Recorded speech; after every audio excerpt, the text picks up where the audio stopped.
Alright, I'm producing this video to try to find out, to try to understand the same mental condition that this character in the South Park clip I have here have. This mental condition where he asks why, he cries, breaks down, he basically loses his mind, breaks down and falls down on the ground and says, why'd you do it, right? Yeah, we can always see that he's insane, but he's driven insane. He's driven to a point that he's insane, and there's people that find this attractive. It's sad. It's a sad demonstration of the state of society that we have right now, in which this ultra competition, this ultra competitiveness, drive people into insanity, drive people to lose their mind. Drive them into being narcissistic jerks or violent brutes, and then women try to snag them, right? They find them attractive. They find the alpha male attractive because they have high standards. Yeah, does that really make sense though? Like if I myself went through some sort of training, some sort of education, or some sort of program to make myself skilled, right? That gives you the right to set the standard. That gives you the right to set the standard to judge me on whether or not I'm worthy for you. That doesn't make sense at all, right? You don't get to judge me because you didn't go through the same sort of training program or same sort of work that got myself to this point that I am today. So that right of who I should pick should really belong to me instead of you. You get to pick, you get to evaluate me like a piece of meat because you have high standards, but you didn't go through the same work that I did. How is this logical? How is that fair? Right? Now, you see this character in the South Park, it really does reflect the real world, right? He is driven out of his mind. He's driven insane, right? He has mental scars, and then usually it's not realistic that the girl said, okay, you're not the same person I fell in love with, because is exactly the opposite, right? Because they have high standards, they usually go for the insane ones, right? The insane alpha male, right? That is either a narcissistic jerk or a violent brute. They snag them, right? They marry them into the family, and which causes hell because they either divorce him, right? Because he's narcissistic, he's too good for himself, right? He's too good for you. You see, you may think that you're too good for the average person, you're too good for the average Joe, and you snag the elite one, right? The alpha. But the same thing can work for you, right? The same thing can be on his mind, right? You're not good enough for him, right?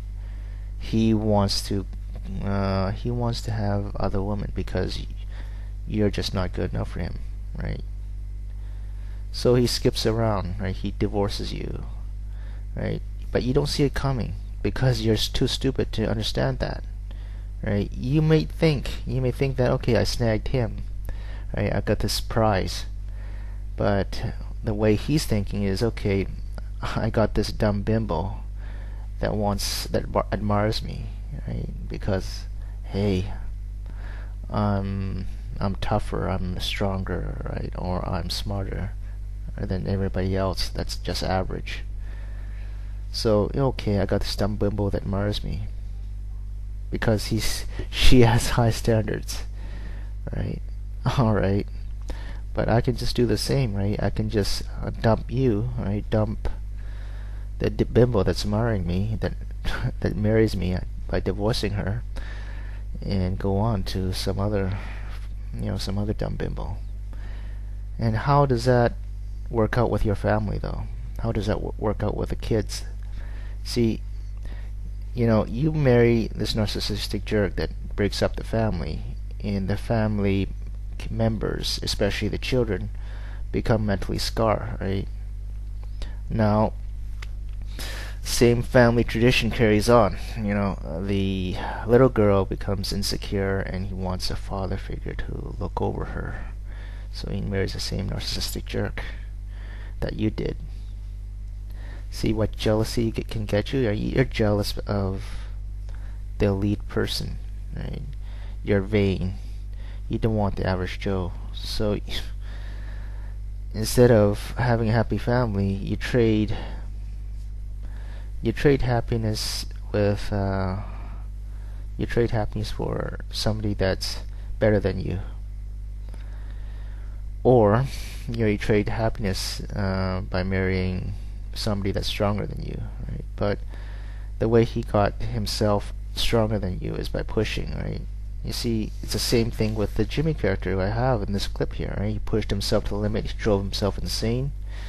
Now you married an insane, brutal person that's going to be violent. They might rape you or beat up your kids, but that's what you admire, right? That's the same family tradition that carries on.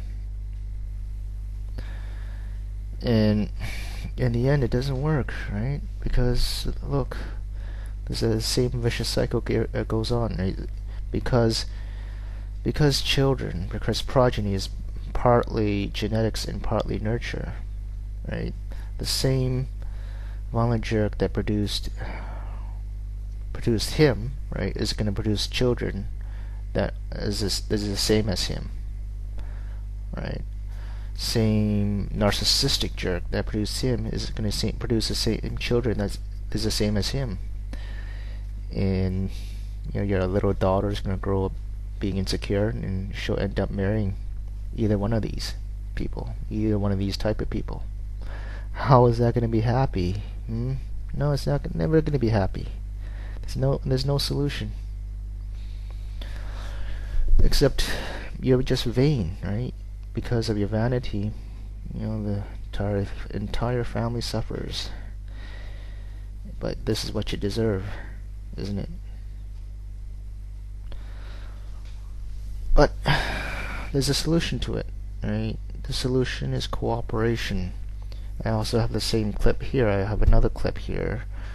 That's okay, it's a cartoon, but does have an important theme.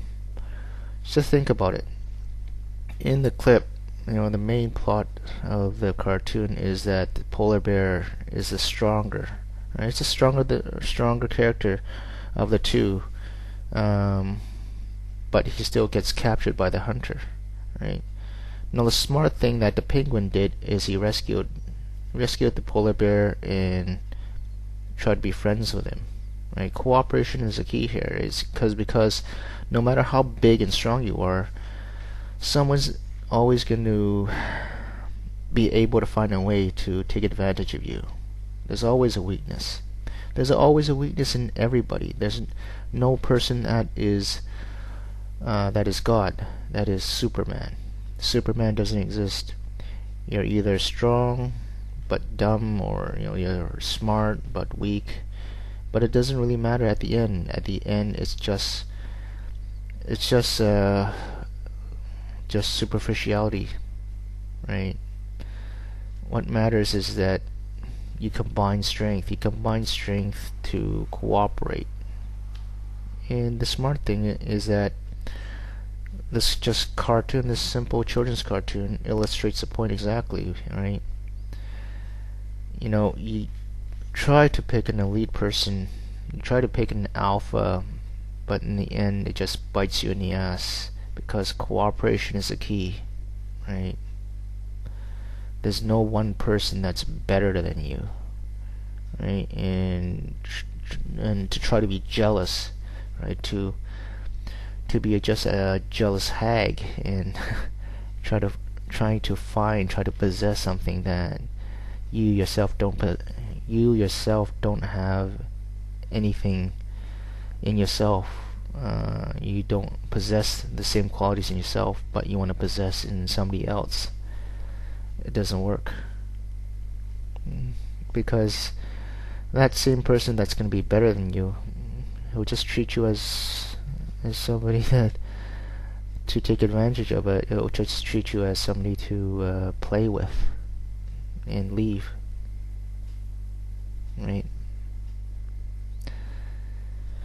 Alright, that's the end of the clip. Bye.